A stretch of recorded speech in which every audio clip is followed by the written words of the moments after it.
Brought to you by BizAnalyst by Khata Book.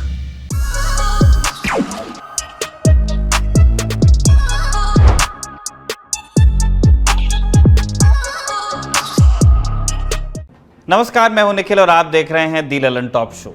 क्या ऐसा हो सकता है कि हमारा देश किसी चीज़ का निर्यात करने की स्थिति में हो, लेकिन हम ठीक उसी चीज़ की किल्लत से जूझ रहे हों? दिमाग पर जोर मत डालिए, हम बता देते हैं। ये चीज़ है बिजली। भारत अपने बिजली घरों में इतनी बिजली बना सकता है जितनी हमारी आबादी और उद्योग मिलकर खपा नहीं सकते। बावजूद इसके इस साल देश के अलग अलग हिस्सों से खबर आ रही है कि गांव कस्बों में 8-8 घंटे की कटौती करनी पड़ रही है। कई पहले के सालों में भी आई है। सरकार मानती तो नहीं कि कोई गड़बड़ है, लेकिन कटौती भुगत रहे लोगों का दर्द छलक ही आता है, आम और खास दोनों का। इसी से जुड़ा है हमारा आज के दिन का वीडियो, देखिए। All peoples, my Dhangata Vidhan Sabha, your electric problem is my problem also. I fully devoted to all of you, but it's my learning time, my friend.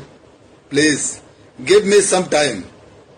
I promise that just solve electric problem. My God, please give me some time. Jai Shri Ram. ये गणेश चौहान हैं, उत्तर प्रदेश के संत कबीर नगर की Dhanghata seat से भाजपा विधायक जी कबूल कर रहे हैं कि बिजली की समस्या है और विधानसभा की जनता को भरोसा दिला रहे हैं कि वो समस्या का निदान भी करेंगे। जब विधायक जी ने मान लिया कि समस्या है, तब तो समस्या होगी ही। हो सकता है आपको लग रहा हो कि हम मजाक के मूड में हैं, तब एक और किस्सा सुनिए। कोटा मेडिकल कॉलेज के नए अस्पताल में 23 अप्रैल की रात बिजली गुल होने से मरीज परेशान हुए। अधिकांश वार्डों में बिजली नहीं थी।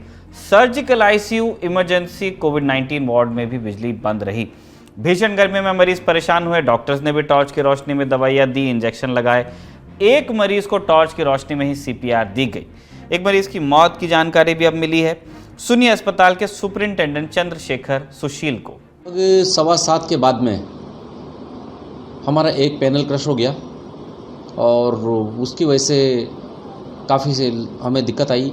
एक साइड की लाइट चली गई जिसमें इमरजेंसी वार्ड था, हमारे कोविड वार्ड था और सर्जिकल आईसीयू था और ब्लड बैंक था। वहाँ पर कंप्लीट लाइट चली गई तो हमें थोड़ी काफ़ी सारी दिक्कत आई। और लाइट चल जाना की वजह से चल जाती कोई दिक्कत नहीं, पर हमारी पूरी लाइन ही फॉल्ट हो गई।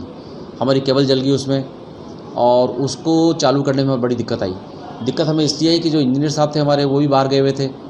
उनको मैंने फ़ोन किया, उनका डॉक्टर साहब ठेकेदार को बुला लो। मैंने ठेकेदार को फ़ोन किया तो ठेकेदार भी यहाँ कोटा में नहीं था, वो भी ठेकेदार बाहर निकला। फिर बात है कि दूसरे ठेकेदार को बुलाया। अल्टीमेटली जो दूसरा इनका जो ठेकेदार है रमेश, से मेरी बात हुई। मैं कैसे हो गया, उसने फिर 2-3 आदमी भेजे। आने के बाद में उन्होंने काम स्टार्ट किया, देखा तो पूरी लाइन ही जल गई। उस लाइन को रात को दुरुस्त कराया और बहुत दिक्कत आई हमें कुल मिला के। आखिरकार लगभग 10:30 पौने 11 के आसपास हमारी लाइन दुरुस्त हुई। लगभग इस पूरे प्रोसेस में 3-3.5 घंटे में लग गए।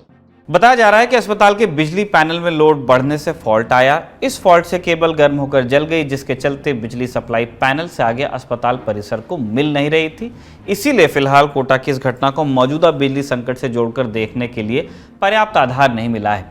लेकिन कोटा का ये उदाहरण बता देता है कि बिजली न होने से कैसी समस्याएं खड़ी होती हैं।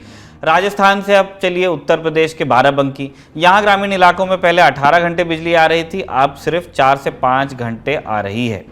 यही हाल यूपी के दूसरे ग्रामीण इलाकों का भी है। यूं ही नहीं, उत्तर प्रदेश के ऊर्जा मंत्री AK शर्मा ने ट्वीट करके जवाब दिया कि ऊर्जा विभाग के सभी भाई बहन चुनौतीपूर्ण समय में जनता की सेवा के लिए दिन रात सजग, तत्पर एवं उपलब्ध रहें। यूपी से चलिए उत्तराखंड। यहाँ पर ढेर सारे बड़े बड़े बांध हैं जहाँ से बिजली उत्पादन कर पूरे देश में सप्लाई की जाती है। बावजूद इसके सूबे में जमकर बिजली कटौती की जा रही है। ये स्थिति बीते कई दिन से है। प्रदेश में 15 मिलियन यूनिट के मुकाबले में मुश्किल 5 मिलियन यूनिट ही उपलब्ध हो पा रही है। गाँव के बाद अब छोटे कस्बों में भी बिजली कटौती की संभावना बन रही है। उद्योगों पर भी कटौती की मार पड़ी है। खुद मुख्यमंत्री पुष्कर सिंह धामी ने आकर स्पष्टीकरण दिया है। नहीं, उसको लेकर हमने कल भी बात की है और हम लगातार उस पर चर्चा कर रहे हैं और जो भी अच्छा रास्ता होगा, अच्छा रास्ता हम लोग करने के लिए हमारी लगातार समीक्षा जारी है कि जो प्रॉब्लम आ रही है, परेशानी आ रही है, उसके बारे में उसका समाधान निकाला जाए। ऐसा करके कल हमने जो हमारे ऊर्जा विभाग के अधिकारीगण हैं और उच्च अधिकारीगण हैं, सभी ने हमने चर्चा की। जल्दी हम उसका रास्ता निकालेंगे। अब चलिए हरियाणा। यहाँ भी बिजली संकट है। कई गांवों में 24 में से महज 10 घंटे बिजली आ रही है, जिसके चलते ग्रामीण परेशान हैं। ग्रामीणों की ये भी शिकायत है कि बिजली विभाग द्वारा सन्ड्री चार्जेस के नाम पर भारी भरकम बिल दिए जा रहे हैं, जिससे ग्रामीणों की समस्या और बढ़ गई है। मतलब एक तो बिजली नहीं, ऊपर से बिल में चार्ज जोड़े जा रहे हैं। सोनीपत के गोहाना में बिचपड़ी, जागसी, गेंगसर, माजरा और महमूदपुर जैसे गाँव के ग्रामीणों ने आज गोहाना सफीदों रोड पर जाम भी किया। सन्ड्री चार्जेस के नाम पे 10 से 20 हज़ार बढ़ाकर वसूले जा रहे थे, इस तरह का ग्रामीणों का आरोप था। हरियाणा के बिजली संकट पर भी सूबे के मुख्यमंत्री मनोहर लाल खट्टर का बयान आया है, सुन लीजिए। कोल शॉर्टेज और अडानी के साथ जो डिस्प्यूट है उसको लेकर के पावर शॉर्टेज की काफी समस्या हो रही है। पावर शॉर्टेज स्वाभाविक है, इन दिनों में वैसे तो हर साल होती है, सब प्रांतों में होती है, यहाँ भी थोड़ी शुरू हुई है। अडानी का एक डिस्प्यूट है, मैंने स्वयं कल बात की है अडानी से, तो 22 को या 23 को उनके साथ एक मीटिंग होने वाली है, तो थोड़ा बातचीत करने के बाद लगा है कि जल्दी उसको सॉल्व करेंगे। क्योंकि शॉर्टेज के जब दिन होते हैं तो पावर कंपनी जो हैं खुले में बिजली बेचना शुरू करते हैं, बहुत महंगी बिकती है उनकी, और जब स्पेयर होती है उसमें सस्ती भी लेते हैं हम। लेकिन आजकल चूँकि महंगी का ज़रा समय है तो छोटे मोटे झगड़े करने के बाद कैसे डिस्प्यूट खड़े किए जाए, ये पावर कंपनी सरकारों के साथ करती है। लेकिन मुझे लगा है कल जो मेरी बातचीत हुई टेलीफोन पर कि एमिकेबली 1-2 दिन के बाद ये समझौता कर लें। हमने आपको कुछ राज्यों की तस्वीरें दिखाई। बिजली संकट दूसरी जगहों पर भी है। पंजाब, हरियाणा, उत्तर प्रदेश, राजस्थान, आंध्र प्रदेश, गोवा और कर्नाटक में उद्योगों की बिजली काटकर किसानों को देनी पड़ रही है। यहाँ तक आते आते ये बात स्थापित हो जाती है कि बिजली कटौती वाकई हो रही है, बहुत सारी जगहों पर हो रही है और लोग परेशान हैं। लेकिन अब हम आपको एक आंकड़ा देंगे और ये पूरी बात जाएगी घूम। भारत सरकार के ऊर्जा मंत्रालय की वेबसाइट के मुताबिक भारत के पास 3,99,497 मेगावाट बिजली बनाने की क्षमता है और 15 मार्च 2022 को राज्यसभा में केंद्रीय ऊर्जा मंत्री आर.के. सिंह ने बताया था कि भारत में बिजली संकट नहीं हो सकता क्योंकि भारत के पास पीक डिमांड से ज़्यादा बिजली बनाने की क्षमता है। सिंह ने कहा कि 2021-22 में पीक डिमांड थी 203 गीगावाट और भारत की उत्पादन क्षमता है 395.6 गीगावाट। पीक डिमांड मतलब वो वक्त जब सबसे ज्यादा बिजली की आवश्यकता पड़ती है। सुनकर शौक लगा आपको? मंत्री जी के जवाब पर जाएं तो भारत जरूरत के मुकाबले तकरीबन 1.5 गुना ज्यादा बिजली बना सकता है, बावजूद इसके देश में बिजली संकट है। इसका मतलब दाल में कहीं और कुछ काला है। ऊर्जा मंत्रालय की वेबसाइट के मुताबिक भारत में 51% बिजली कोयले से बनती है। इसका मतलब बिजली संकट को समझने के लिए हमें कोयले से चलने वाले बिजली घरों पर ध्यान देना पड़ेगा। पहले हम ये साफ कर दें कि भारत में कोयले की कोई कमी नहीं है, जिसको कोल शॉर्टेज आप कह देते हैं, खबरों में लिख भी देते हैं, सही नहीं है। भारत जितना कोयले का इस्तेमाल करता है उस हिसाब से देखें तो हमारे पास 1 सदी तक चल सकने वाला कोयला है। फिर दुनिया में दूसरी जगह भी कोयला है, वहां से हम खरीद सकते हैं। तो ये संकट कोयले की कमी का नहीं बल्कि कोयले की आपूर्ति में कमी का है। अगर ये समझ जाएं तो ये पूरा संकट आप समझ लेंगे और ये भी कि इसका जिम्मेदार कौन है वास्तव में। ऊर्जा विशेषज्ञ बताते हैं कि हर साल जून से सितंबर के बीच मानसून के चलते कोयले की आपूर्ति प्रभावित होती है, लेकिन इस साल अप्रैल में मांग अचानक बढ़ गई, गर्मी जल्दी आ गई और बिजली घरों के सामने कोयले का संकट खड़ा हो गया। पावर जनरेशन के संदर्भ में देखें तो आपके पास कोयला जमीन में कितना है उससे फर्क नहीं पड़ता। फर्क पड़ता है इस बात से कि आपके पास कितना कोयला ऐसा है जिसकी खुदाई शुरू हो चुकी है और फिर उसमें से कितना कोयला आप बिजली घर के पास उसके यार्ड में पहुंचा चुके हैं। और ये कोयला 2 तरह से भारत में बिजली घरों तक पहुंचता है। पहला हमारे देश की खदानों से, जिनमें से ज़्यादातर या तो कोल इंडिया चलाती है या फिर कोल इंडिया द्वारा निजी कंपनियों को लीज पे दी गई खदानें। दूसरा है आयात, यानी कि जहाज़ से कोयला बंदरगाह पर पहुँचता है, वहाँ से मालगाड़ी पर लदकर बिजली घर आता है। इन दोनों तरीकों से जो कोयला बिजली घर पर पहुंच चुका होता है उसी के आधार पर यह कहा जाता है कि इतने दिन का कोयला बाकी है, इतने दिन बाद खत्म होगा। फिलहाल ये स्थिति है कि पर्याप्त संख्या में मालगाड़ियां कोयला लेकर बिजली घर पहुंच नहीं पा रही। दूसरी समस्या है आयातित कोयले के चलते। दुनिया भर में ऊर्जा की कीमतें बढ़ी हैं तो कोयले का दाम भी बढ़ा है रूस यूक्रेन युद्ध के चलते, और इसी के चलते तटीय क्षेत्रों में बने बिजली घरों में उत्पादन घटा है भारत के, क्योंकि वो महंगा कोयला खरीद कर उसी पुराने दाम पर बिजली बेचना नहीं चाहते। इन बिजली घरों तक अब तक मालगाड़ियों से कोयला ये नहीं पहुंचा रहे थे, अब इन्हें भी रेल के जरिए कोयले की आवश्यकता है अगर ये जनरेशन ऊपर ले जाना चाहते हैं। लेकिन शॉर्ट नोटिस पर ना मालगाड़ी आ सकती है इतनी जल्दी और ना ही कोयले की खदान ही आप खोद सकते हो जहां से आपको आपूर्ति हो, क्योंकि अभी तक आप इंपोर्ट डिपेंडेंट थे। कोयला मंत्रालय ने कहा है कि घरेलू कोयले का उत्पादन बढ़ा तो दिया गया है, लेकिन इस कोयले को बिजली घरों तक पहुंचने में थोड़ा वक्त लग सकता है। फिर कोयले का काम सिर्फ बिजली घरों को ही नहीं है, महामारी के बीत जाने के बाद अब उद्योगों की मांग भी ऊपर जा रही है, इसीलिए कोयले की एक कृत्रिम कमी बन गई है। केंद्रीय कोयला मंत्री क्या कह रहे हैं वो भी आप सुन लीजिए। कोयले का एक तो हमारा टोटल आज के दिन में कोल इंडिया, सिंगरेनी कोलैरिस और वॉशरी, गुडशेड और जो टीपीपी में है थर्मल पावर प्लांट्स में, ये सब मिला के थर्मल पावर प्लांट्स में to be very specific 20 million ton, लगभग 21 मिलियन टन अभी स्टॉक है। वो 10 दिन के लिए काफ़ी है, एवरेज मैं बोल रहा हूँ। कुछ दूर दराज के जो इलाका है उधर थोड़ा कम है। और हमारे कोल इंडिया, कैप्टिव, ये सब मिलके हमारे पास अभी 72 मिलियन टन का स्टॉक है।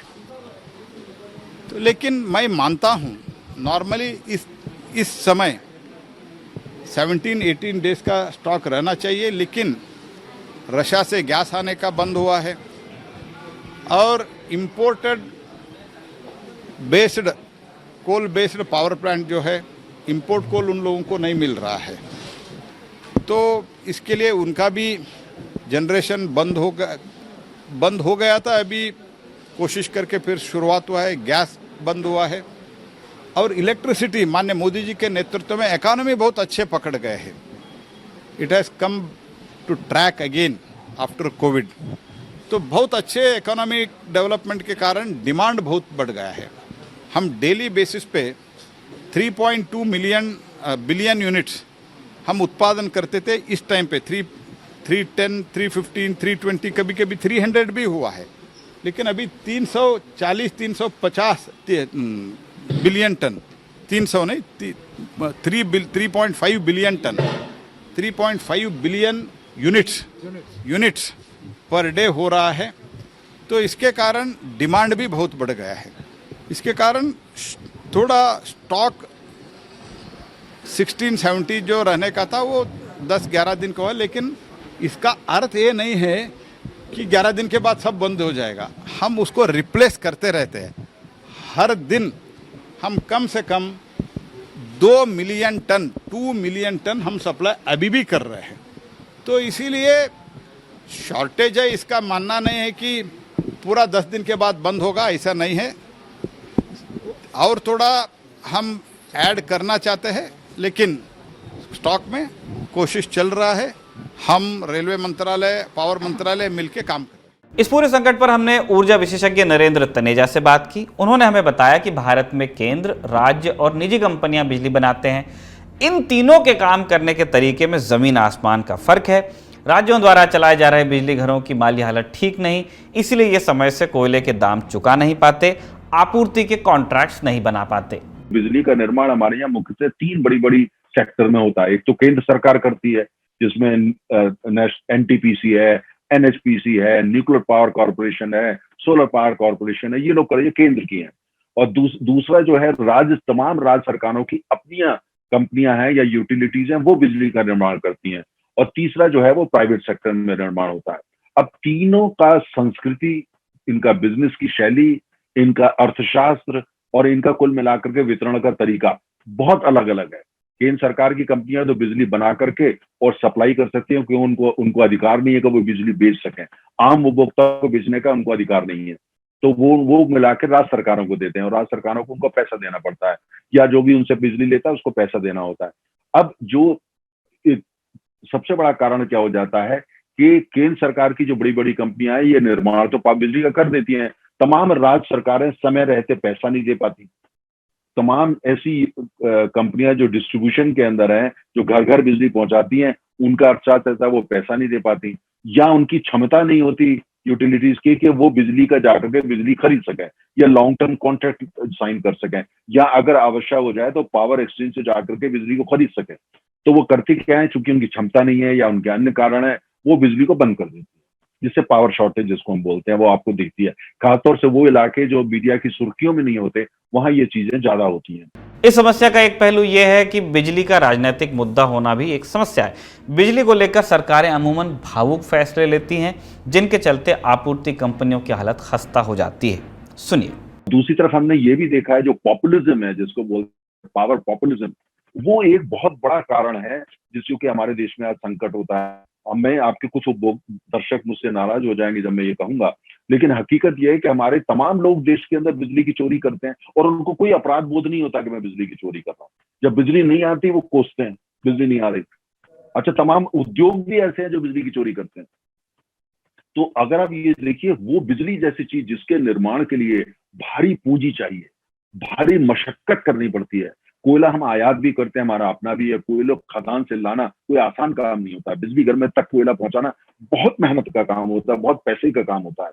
और न्यूक्लियर पावर कॉर्पोरेशन बिजली का निर्माण करती है। हम यूरेनियम काफी हद तक आयात करते हैं। सौर ऊर्जा के निर्माण के लिए 90% इक्विपमेंट जो हम यूज करते हैं वो हम आयात करते हैं। और प्राकृतिक गैस 56% हम आयात करते हैं।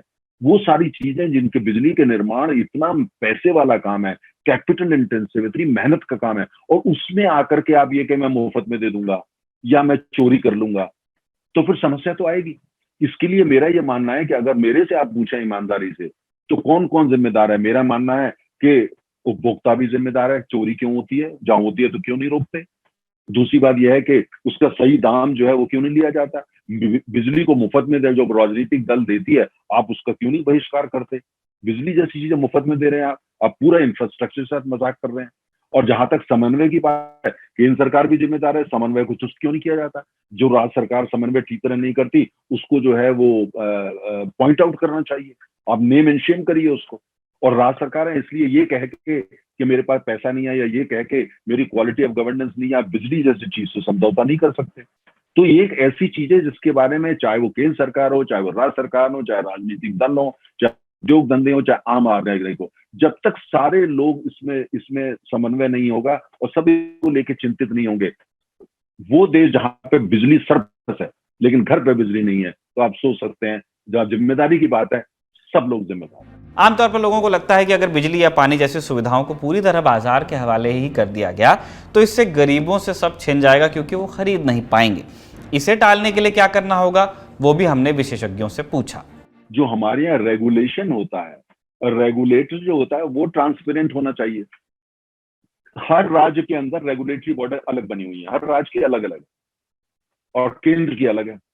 उनके अंदर जिन लोगों का अपॉइंटमेंट किया जाता है, क्यों नहीं उसमें 50% कंज्यूमर के लोग हों, पब्लिक के लोग हों उसके अंदर, और उसकी जो भी कार्रवाई है आप उसको टेलीवाइज कर दीजिए, जाने दीजिए, पब्लिक को देखने दीजिए। भाई कितने की गैस खरीदी, कितने का कोयला खरीदा, कितने लोग काम करते हैं, कितना निर्माण करते हैं, कितना आपने पावर एक्सचेंज से बिजली खरीदी, किस दाम पर उपभोक्ता को दी, किस दाम पर मुफ्त में दी, किस उद्योग धंधे को कितनी दी, इसको पारदर्शी बना दीजिए। और जो रेगुलेटरी बॉडी है वो जो इस तरह से काम करती है पब्लिक को बताइए ना। पब्लिक को अधिकार है वो जान सके हमारी रेगुलेटरी बॉडी जिनका काम रेगुलेट करना है, क्या वो रेगुलेट करती है सही तरीके से, उसमें कितनी ईमानदारी है, कितनी पारदर्शिता है। अगर ये लाएंगे तो आम उपभोक्ता को समझ में आने लगेगा। एकदम नहीं आएगा, समय लगेगा, लेकिन अगर आप उपभोक्ता को रोजाना वेबसाइट पे जाके बताते हैं आज हमने इतने का कोयला खरीदा, आज हमारे एम्प्लॉय कॉस्ट इतनी थी, आज हमारी इक्विपमेंट कॉस्ट इतनी थी, आज पावर एक्सचेंज बिजली उसकी ये कॉस्ट आई, इतने लोगों ने पैसा दिया है और इतने लोगों ने मीटर बंद कर दिए या इतने लोग शायद चोरी करें, सारा कुछ आप शेयर करिए। तो 6-7 महीने, 1 साल, 2 साल लगेगा, लेकिन फिर ये सब ठीक हो जाएगा। तो ये जिसे क्योंकि इसके अलावा मैं आपको बता रहा हूँ, आप देख रहे हैं यूरोप में क्या हो रहा है। यूरोप के अंदर सारी क्राइसिस यूक्रेन को मिलाकर के एनर्जी की है, ये ऊर्जा के कारण है। ये ऊर्जा कोई लग्जरी नहीं है, ऊर्जा ऐसी चीज नहीं है जिसको आप चौराहे पे खड़े होकर मुफ्त में बांटें। ये राजनीतिक दल जो है उस पर लेकर के घटिया सस्ती राजनीति कर, चाहे कोई भी राजनीतिक दल हो।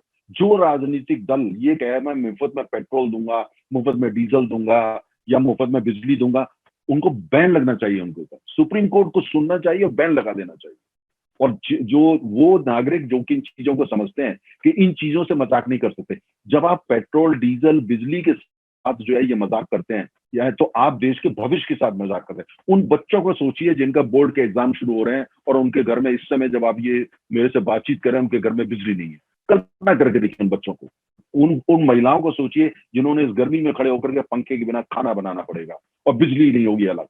क्यों? इसलिए क्योंकि मिसमैनेजमेंट है। मिसमैनेजमेंट क्यों है? पॉलिटिसाइज कर दिया आपने। इसको डेमोक्रेटाइज करिए, पूरा बिजली सेक्टर डेमोक्रेटाइज होना चाहिए। और दूसरी बात यह है कि हर बड़े शहर को आप एम्पावर्ड करिए और उनको आप प्रोत्साहित करिए, आप बिजली का अपना निर्माण करिए। जो हमारे तमाम कस्बे हैं, बिजली का निर्माण खुद करिए। छोटे कस्बे या गांव को इन बड़े बड़े लोगों से बिजली लेने की जरूरत क्या है? क्यों नहीं वो अपने सौर ऊर्जा का खुद निर्माण करते? कोई महंगा नहीं होता, लेकिन उसके लिए उनको प्रोत्साहित नहीं किया जाता, क्योंकि ये जो बड़ी बड़े प्लांट होते हैं, बड़े बड़े ग्रिड होते हैं, ये सब बड़ा ग्लैमरस होता है। अगर आप छोटा 5 मेगावाट का सोलर पावर प्लांट 20 गांव के लिए लगाएंगे तो उसमें कोई ग्लैमर नहीं है। वो तो एक फिल्म आई थी शाहरुख खान की, स्वदेश वाली बात हो जाएगी, तो उसमें तो ग्लैमर नहीं है। लेकिन इसको डी ग्लैमराइज करिए साहब, हमें ग्लैमर नहीं चाहिए, हमें बड़ी बड़ी ये सब चीजें नहीं चाहिए। घर पे बिजली आनी चाहिए और सस्ती आनी चाहिए, उसका रास्ता यही है। आप जगह जगह सौर ऊर्जा को ले जाएं, को लेकर के जाएं, गांव के अंदर छोटे कस्बों में जहां अपना बिजली का निर्माण कर सकते हैं वो करें, जहां कमी हो जाती है ग्रिड से ले लें, लेकिन बाकी अपना खुद निर्माण करें। तो इस पूरी बातचीत में हमने समझा कि भारत में न कोयला कम है, न ही जनरेशन कैपेसिटी, हम बस पावर मैनेजमेंट में दुरुस्त नहीं है। वो ठीक करेंगे तभी हम बार बार की झंझट से बच पाएंगे। ये थी बड़ी खबर। अब चलते हैं दिन की सुर्खियों की तरफ। पहली सुर्खी कांग्रेस से जुड़ी है। चुनावी रणनीतिकार प्रशांत किशोर कांग्रेस के होते होते रह गए। कई दौर की बातचीत और कई प्रेजेंटेशंस के बाद आखिरकार कांग्रेस और प्रशांत किशोर यानी पीके की डील फाइनल नहीं हो पाई। आखिर में बात नहीं बन पाई और पीके ने कांग्रेस में शामिल होने से मना कर दिया। पिछले कई दिनों से यह तय माना जा रहा था कि प्रशांत किशोर का कांग्रेस ज्वाइन करना महज एक फॉर्मेलिटी है। आज सारे कयास खत्म हो गए। इस बात पर सबसे पहले पार्टी प्रवक्ता रणदीप सुरजेवाला ने ट्वीट करके लिखा, प्रशांत किशोर के साथ प्रेजेंटेशन और बातचीत के बाद कांग्रेस अध्यक्ष ने एक एम्पावर्ड एक्शन ग्रुप 2024 बनाया था और उन्हें पार्टी में शामिल होने के लिए आमंत्रित किया था, लेकिन उन्होंने इस ऑफर को ठुकरा दिया। उनके प्रयासों और सुझावों की हम सराहना करते हैं। खबर कंफर्म हो चुकी थी, बस प्रशांत किशोर की तरफ से हामी का इंतजार था, वो भी हुआ। थोड़ी देर बाद प्रशांत किशोर ने भी खुद ट्वीट किया। उन्होंने लिखा कि मैंने एम्पावर्ड एक्शन ग्रुप के हिस्से के रूप में पार्टी में शामिल होने और चुनाव की जिम्मेदारी लेने के कांग्रेस के उदार प्रस्ताव को अस्वीकार किया।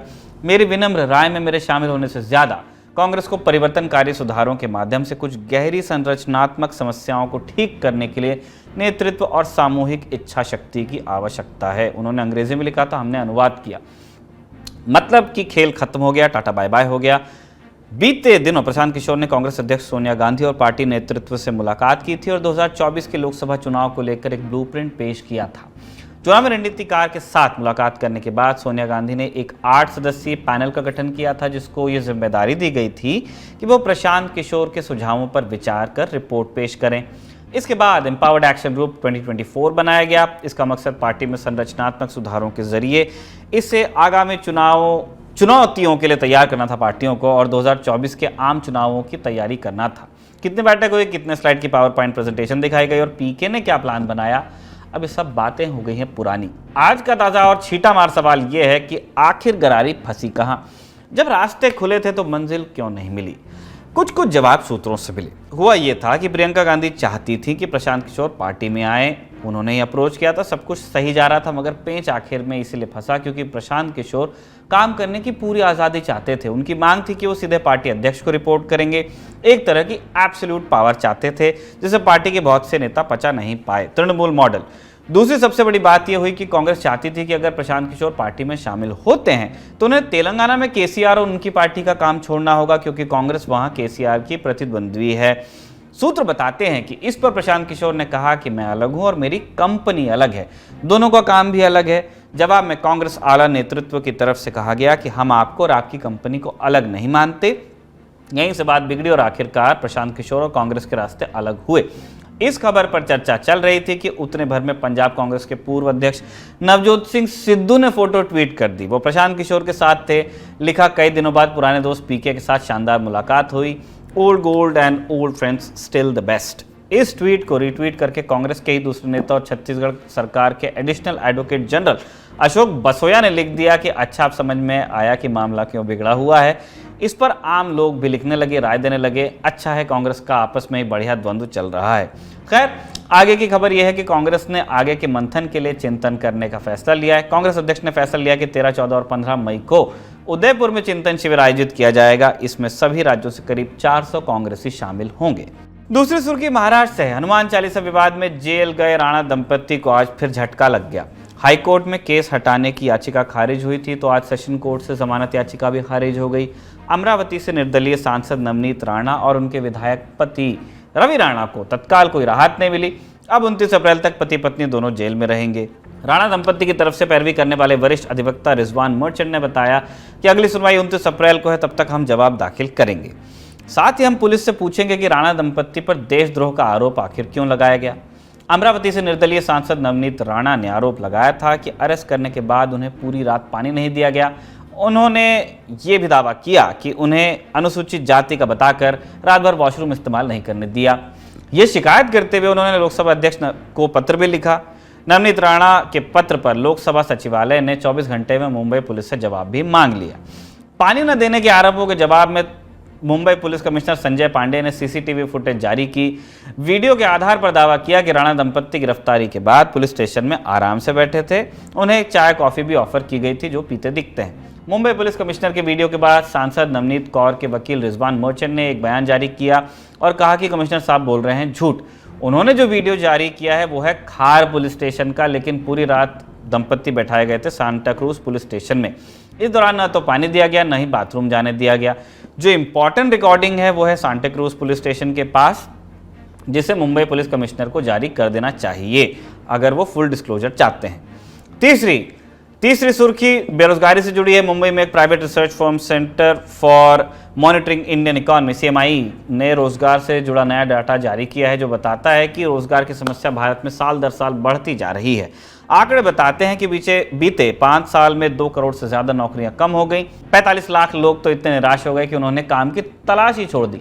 Centre for Monitoring Indian Economy की रिपोर्ट बताती है कि हताश होने वालों में महिलाओं की संख्या ज्यादा है। महिला कार्यकर्ता मजदूर देश की आबादी के हिसाब से देखें तो 2017 में कुल कामगारों की संख्या 40% थी, जो आज की तारीख में घटकर 40% हो गई है। जानकारों की माने तो भारत में 90 करोड़ लोग रोजगार के लायक हैं। इनमें ज्यादातर युवा हैं जिनकी उम्र अब बढ़ रही है। कोरोना बीते 2 साल बीत गए, नौकरी अभी भी नहीं मिली। काम न होने की वजह से युवाओं की आमदनी उस रफ्तार में नहीं बढ़ पा रही जिस रफ्तार में दुनिया के दूसरे देशों में बढ़ रही है, जो कि चिंता की बात है क्योंकि भारत में सबसे ज्यादा वर्कफोर्स अभी बनी हुई है पूरी दुनिया में। मगर ऐसी स्थिति तरक्की को रोक देगी क्योंकि भारतीय युवाओं की उम्र तो बढ़ रही है मगर उनकी आमदनी नहीं बढ़ रही। इसके ठीक उलट एक दूसरी स्थिति भी है जिसमें गौतम अडानी दुनिया के 5वें सबसे अमीर व्यक्ति बन गए हैं। संपत्ति के मामले में उन्होंने जेफ बेजोस को भी अब पीछे छोड़ दिया है। वो पुरानी कहावत है, अमीर और अमीर होते जा रहे हैं, गरीब और गरीब। चौथी सुर्खी, अंतिम सुर्खी है, कोरोना की चौथी लहर की आहट से जुड़ी हुई है। देश में कोरोना के मामले फिर से बढ़ने लगे हैं। लगातार 7 दिन से 2000 से ज्यादा मामले सामने आए। सबसे ज्यादा चिंता राजधानी दिल्ली को लेकर ही है, जहां हर रोज 1000 से ज्यादा केसेस आ रहे हैं। इस पर कर्नाटक के स्वास्थ्य मंत्री के सुधाकर ने कहा कि जून के अंत में कोरोना की चौथी लहर पीक पर जाएगी। उन्होंने IIT कानपुर की स्टडी का हवाला देते हुए कहा कि इसका प्रभाव अक्टूबर तक रहेगा। इसे देखते हुए कर्नाटक सरकार ने राज्य में फेस मास्क पहनने और सोशल डिस्टेंसिंग को अब अनिवार्य कर दिया है। कोरोना के बढ़ते मामलों को देखते हुए कल प्रधानमंत्री मोदी दोपहर 12 बजे देश के सभी मुख्यमंत्रियों के साथ एक बैठक भी करने जा रहे हैं। सभी वीडियो कॉन्फ्रेंसिंग के जरिए जुड़ेंगे। आगे होने वाले प्रभाव पर व्यापक चर्चा की जाएगी। यह था आज का दी ललन टॉप शो। अब आखिर में आपको बताते हैं कू की राय। आज हमने कू पे पूछा कि मुफ्त में बिजली देने पर रोक लगनी चाहिए क्या? हाँ कहा 71% लोगों ने, ना कह दिया 29% लोगों ने। आप भी कू पर हमारे पोल्स का हिस्सा बनना चाहते हैं तो कू पर दी ललन टॉप को फॉलो कीजिए। कू पर हम अलग अलग पोल्स चलाते रहते हैं, आप अपनी राय दे सकते हैं कमेंट बॉक्स या #LTShowOnCoo के साथ कू करके हम उसे भी शामिल कर सकते हैं इस शो में। यहाँ पे समाप्त होता है आज का बुलेटिन। आपसे कल फिर मुलाकात होगी, तब तक अपना ध्यान रखिए। शुभ रात्रि।